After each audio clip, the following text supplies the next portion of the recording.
नमस्कार, ईश्वर शिवा चैनल में आपका बहुत बहुत स्वागत है। हम आपको इस चैनल के माध्यम से रहस्यमय ज्ञान ही प्रदान करते हैं दोस्तों।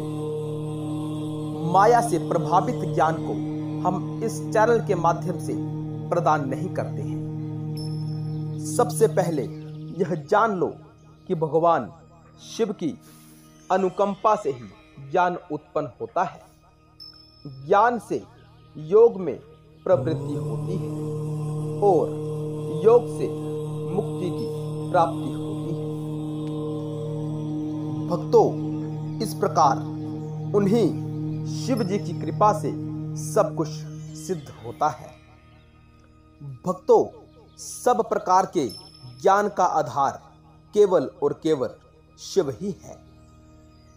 भक्तों, हम सबको हमेशा अहिंसा के धर्म में ही परायण रहना चाहिए। सभी प्राणियों में आत्मबल दृष्टि रखकर, यानी आत्मा की दृष्टि रखकर उनके हित के लिए प्रवृत्त रहने को अहिंसा कहा जाता है।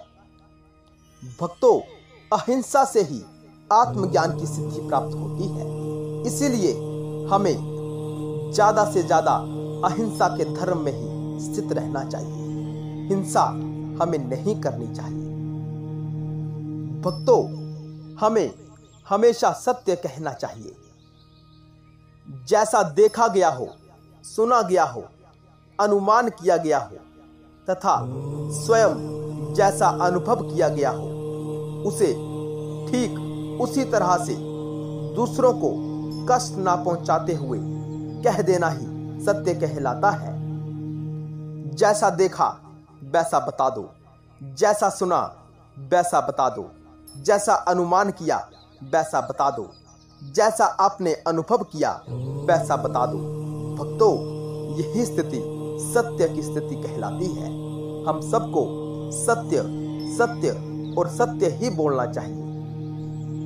भक्तों, अश्लील बातें हमें नहीं करनी चाहिए और दूसरों के दोष जानकर भी उसे अन्य व्यक्ति से नहीं कहना चाहिए। भक्तों, हमें कभी भी चोरी नहीं करनी चाहिए।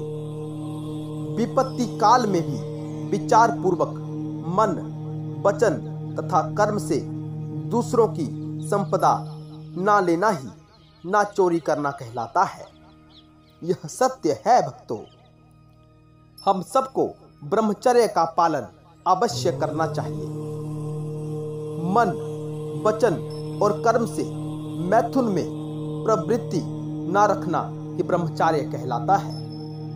भक्तों, श्रीलिंग महापुराण के अध्याय 8 में बताया गया है कि स्त्रियों का सदैव त्याग करना चाहिए, उनके सानिध्य से बचना चाहिए। बुद्धिमान पुरुष को स्त्रियों में वही वृत्ति रखनी चाहिए जैसी चित्त वृत्ति शव यानी मृत काया में रखी जाती है। भक्तों, इस वीडियो में हम आपको जो नियम बता रहे हैं, हम सबको यह अपने जीवन में धारण अवश्य करना चाहिए, क्योंकि यह शैव धर्म है। भक्तों, यह सनातन धर्म का नियम है। भक्तों, यहाँ मैं किसी पद्धति की बात नहीं कर रहा, मैं उन नियमों की बात कर रहा हूँ जिन नियमों का पालन करके आप मुक्ति तक पहुंच सकते हैं, आप शिव हो सकते हैं। भक्तों, हम सबको संतोषी होना चाहिए, यानी संतोष करना चाहिए। जो पुरुष न्यायपूर्वक अर्जित किए गए धन से संतुष्ट रहता है और गए धन के विषय में चिंतन नहीं करता, वह संतोषी कहलाता है। जो धन उसके पास रहता है वह उसी में संतुष्ट रहता है और अगर किसी कारण से उसका धन चला भी जाए तो वह दुखी नहीं होता है। उस स्थिति में भी वह संतोष की अवस्था को बनाए रखता है। भक्तों, हम सबको तप भी अवश्य करना चाहिए। भक्तों, हम सबको जप भी अवश्य करना चाहिए। इसीलिए हम सबको ओमकार के ध्यान में निरंतर अभ्यासरत रहना चाहिए। यह मोक्ष का कारण रहता है भक्तों, हम सबको ध्यान भी अवश्य करना चाहिए, यह भी मुक्ति का हेतु रहता है। चित्त की एकाग्रता ही ध्यान कहलाती है। इस स्थिति में चित्त अन्य वृत्तियों यानी सांसारिक वृत्तियों से रहित हो जाता है।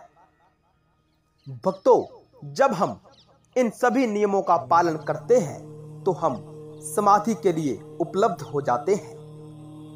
यह सत्य है और सत्य है। भक्तों, इस वीडियो में हमने आपको बताया कि हमें हमेशा सत्य बोलना चाहिए, हमेशा अहिंसा के धर्म में तत्पर रहना चाहिए, हमें अश्लील बातें नहीं करना चाहिए, दूसरे व्यक्ति के दोष को कभी अन्य व्यक्ति से नहीं कहना चाहिए, हमेशा ब्रह्मचर्य का पालन करना चाहिए, स्त्री संग से हमेशा दूर रहना चाहिए, हमें हमेशा संतोष करना चाहिए, चाहे हमारे पास कम धन हो या अधिक धन हो, हमेशा एक जैसा अवस्था को प्राप्त किए रहना चाहिए। हमें प्रणव का जप अवश्य करना चाहिए, हमें तप भी अवश्य करना चाहिए। यह वह नियम है जो प्रत्येक व्यक्ति को अपने जीवन में धारण करने चाहिए ताकि मुक्ति तक पहुंचा जा सके। यह सत्य है और सत्य है।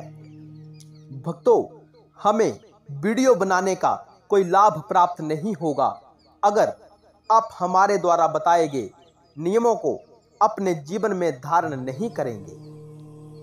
क्या आपको हमारे द्वारा प्रदान किया गया ज्ञान पसंद आ रहा है?